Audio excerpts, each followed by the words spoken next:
こんにちは、作曲家ギタリストの黒沢大輔です。今日は GTI というブランド名で、ギターを作っている郷滝川さんのギター工房へとお邪魔することになっておりますので、ついでに Vlog 的な映像を回してみたいと思います。で、ゲストにギタリストの吉田さくらさんも来てくれる予定です。では行ってみましょう。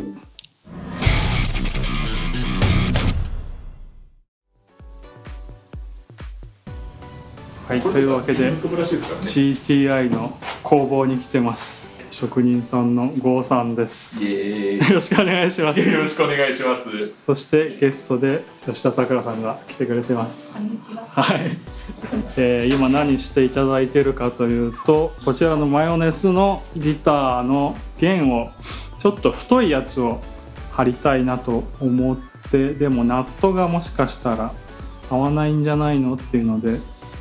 どうなるかとりあえず張り替えてみましょうという感じですね。もし合わなかったらそこの壁にあるこの辺のナットスロットを使って、うまいこと合わせていけたらなっていう。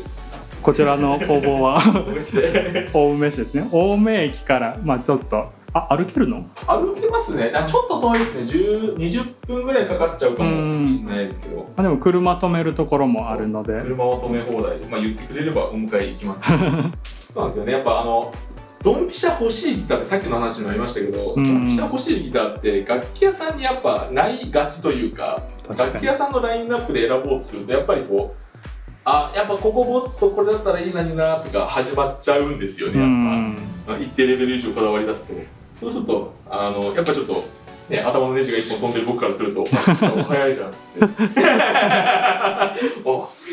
ゃあ作ったのっつってだからやっぱ最初は売ってるギターのカスタムから始まりましたね。なるほど。ピックアップ変えようかなとか。確かにね。もちろん人に頼んでもいいんだけど、自分で変えてみるのも面白そうだなっつって判断で買ってみたりっていうのがやっぱり最初だったりしてますね。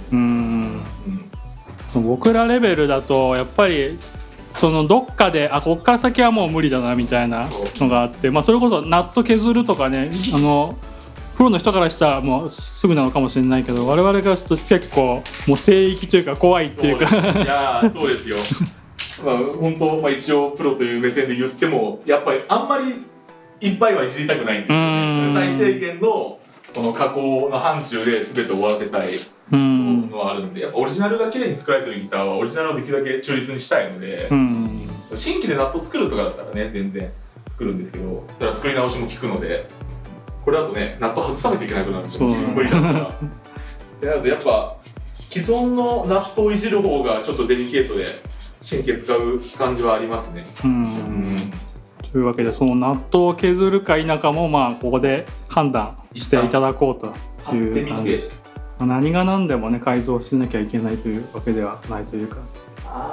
ちょっと6弦厳しいかもです。6弦厳しい6弦ちょっと乗らないかもな。でも張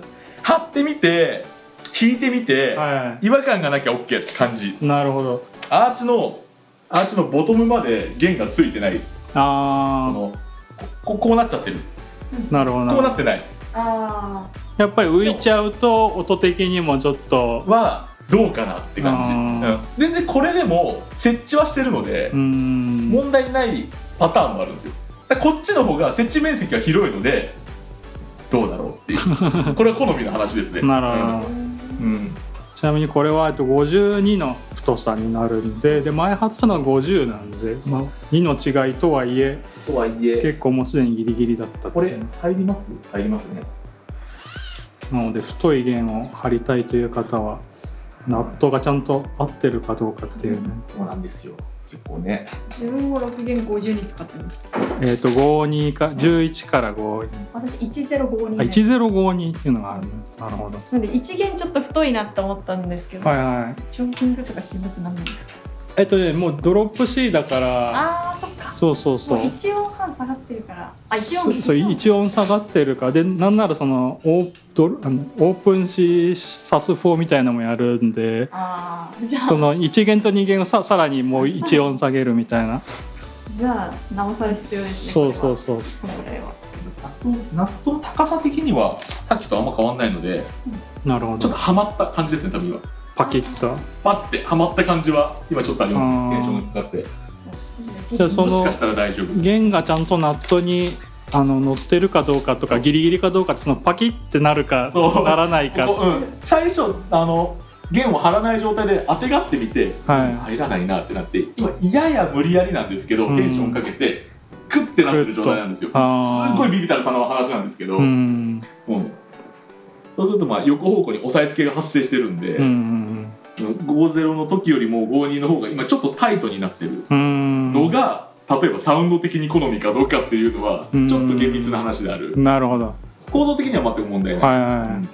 ただやっぱこれを5-2いけるじゃん、じゃあ5-4張っちゃえ、5-4いけるじゃん、5-6張っちゃえってやってるとどんどんガバガバになってくるんで、あれ5-0こんなブカブカだったっけってのありえるので、ちょっとこの無理の仕方はあんまりおすすめできる無理の仕方ではないのは正直なところではあるんですけど、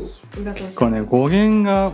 この前が30いくつだったのが急に42になるんで、これは無理なんじゃないかな。なるほど。いけんじゃないですか。意外といけんじゃないですか。いける全然いけそう。なるほど。これ多分晴れるんじゃないですか。じゃあなんか別に特に格好なしで健康感だけしましたね。もうやっぱりね、なんか太さ結構太さノイローゼっていうかちょっと変えたら変わるんじゃないかなっていう。いや変わりますよ。変わりますの常に考えてやってんだけど、やっぱその時の好みとかもあるし、太きゃいいってもんじゃないっていうのもあるし、基本弦って細い方がやっぱいっぱいなるんですよね。そうなんです。質量が軽くなりますし、倍音もいいので。僕も結構そういう思想で細めの方が好きで、ドロップでも、4級とか48とかでやってたんですよ。4級って珍しいですね。そう4級っていうセットも意外とあって、なんだけどなんかだんだん年取ってきてなんか太い方が1周2周回っていいんじゃねみたいな気持ちにもなってきて。さくらちゃんはどんな太さを使って0942？自分普段は1052なんですけど、ノーマルチューニングでも 52？ C シャープでも使ってノーマルで52を E にする、すごいね。あれです。いやそれこそ僕は最近でこそ4610から46にしたけど、それまで09から42を使ってたんで。でも0946も小学校の、低学年の時使ってたんです。そうなんか小学校の時もうギターやってたんだっていう方が入ってきて、それ以降が入ってこないそっち聞いたね。僕小学校の頃09とか考えたことなかったのでギターやってないから。でもそれなんかそっからドロップでもすごいですね。46でドロップしてるのはやっぱすごいなと思って。そうだね、4級とかか。じゃあ48か、48でもやってた。なんかボヨボヨで弾きにくく、ちょっとベロンベロンだけど、なんかやっぱり細い方が歪みのノリがいいんでとは思ってたんだけど、最近なんかある程度の太さは必要だなとか思い始めて多分世の中の女性ギタリスト、エレキギタリストで一番太いんじゃないの。もしかしたらそうねえ、52中2ぐらいから52にしました。すごい。ペンキラー弾くためにペンキラー弾くために52の意味がよく分かんないんだけど、ペンキラー弾くのはいいんだけど52じゃないと弾きづらいとかないんだしかもレギュラーでマジでマジで分かんないけど、もうお父さんがその理論なんでじゃあ52にするわ音楽一家。親と弦の形状の話したことないですしたことないでも46にたまに戻ると、まだできたてのギターとか木野さんからこう触らせてもらって、なんて弾くのが楽なんだと思って。でも楽とは思うんだ。なんか細すぎて嫌だってわけじゃない。嫌だってわけじゃなくて、楽やって思います弾きやすいって感じです。52とかになるとなんか正直女性の私からすると筋肉落ちるとしんどくなります。そうなんだ。やっぱりちょっと弦張るのも大変そう。張力がすごいちょっと力はでも5等になったんでだいぶ楽になりました。昔よりとか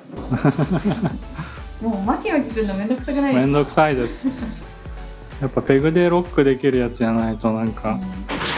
ってことはノーマルもドロップもほぼ同じ太さでやってる。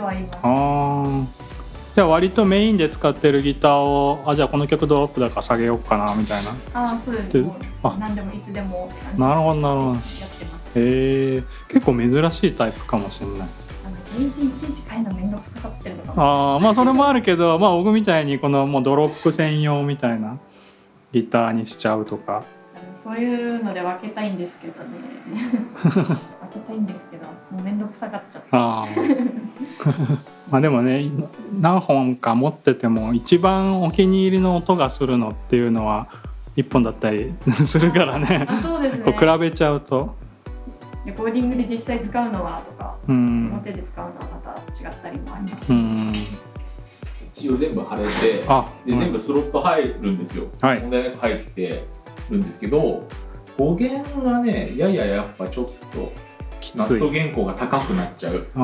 さっきの状態よりもやや高くなっちゃってるので、ちょっとボトムまで入りきってないの状況になってるんですけど、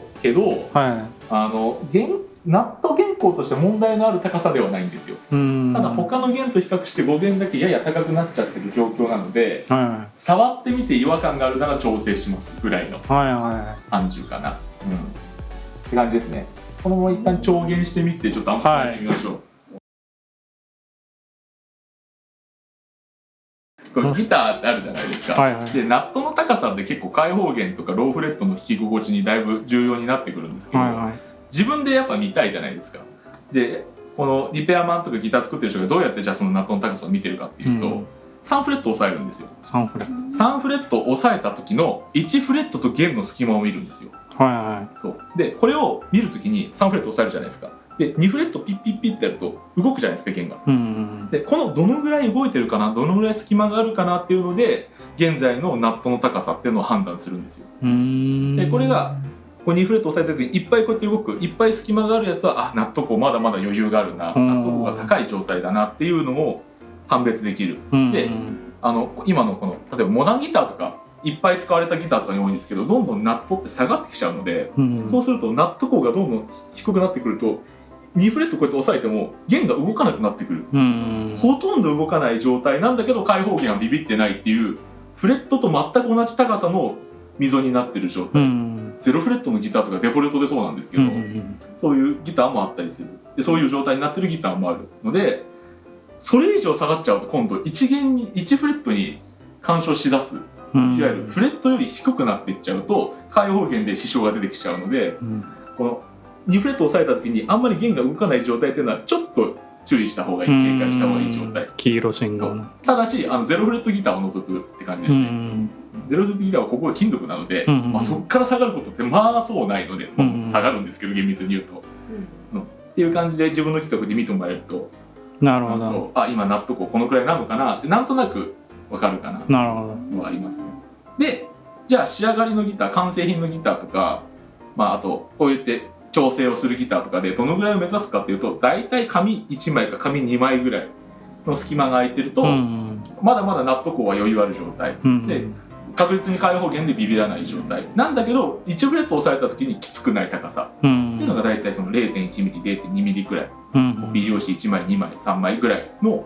隙間感を意識してもらえると結構ギターとしては状態がいいギターになるかなっていう感じになりますね。じゃあナットにもね寿命があると。寿命あります、もちろん。でもちろんサウンドに直結するので、これは開放弦のサウンドに直結する内容なので、ちょっと意識してもらえると、また自分のギターいろいろね、この知見も深まって音作りにもつながれるかなっていう感じはしますね。より自分のギターを長く使えるかなっていう感じはありますね。意外とねみんなナットの話してるギタリストあんまりいないと思うんで、ただやっぱ普通に構造で考えると弦が直接触れてるところって唯一この2点しかないので、確かにこっからはね一応触れてはいるけど、直接的な要因じゃないじゃないですか。やっぱ一番大事にしたいのはナットとフレットとブリッジなんですよ。ここがしっかりしてて位置関係がきれいに整ってさえいれば少なくとも悪い音は出ないんですよ、生音で。あとはそれをきれいに拾ってくれるかどうかって別の話が始まってくるので、結構割と根幹の話ですね、ナットっていうのは。もちろんそこに素材の話もありますし、溝の形もありますし、そうじゃあナットこうどのぐらいにしますかっていうのもありますし、一概に低いのがいいわけでもないのでっていう感じですね。結構トラックのギターは高くなりがちかな。開放弦はバーンってクリアになるんだけど、抑えたらちょっとこのジャジーなこのバズい感じというか、トラットっていうのはストラトだったりテレキャスターだったりっていうのはちょっと納得を高めで、開放弦パキーンってなるんだけど、弾いた時押さえた時はちょっといかにもギターらしいキラキラした音がフレットで出てくるっていう、あえて開放弦とこの大弦した音を音質を変えてるっていう、結果的に変わってるだけなのかもしれないんですけど、変えてるっていうのは結構トラットギターらしさにつながってくるのかなっていう。逆にモダンギターだとこの開放弦で刻みたいよとか、バレーコードも開放弦入れたバレーコードであんまり音の差を出したくない、音粒を揃えたいってなってくると、ナットは低い方が、極論0フレットの方が結構音質が開放弦と大弦した音で揃ってくるから、歪みませた時に馴染みが良くていいんだっていう考え方もあるし、いろんな哲学でここは構成されてるのでっていう感じですね。なるほど。もっと突っ込んでいくとナットの話だけで一日が終わってしまう感じになってきてしまいますね、これは。だ弦交換する、特にゲージを変えるって時はね、こうさっきの方法でちょっと見てみると、あとナットの溝に対して目視ではまってるかなっていうのも結構普通に参考になるので、貼る前に当てがってみるっていうのもちょっと一個、明らかに入らないのも明らかにもう当てがった時点でこれ無理だってなるんで、確かにって感じですかね。はい、ありがとうございます。皆さんもじゃあ納豆がちょっと気になったらぜひ GTI ご相談をというまずは自分で見てみるもすごく勉強になると思います。はい、ありがとうございます。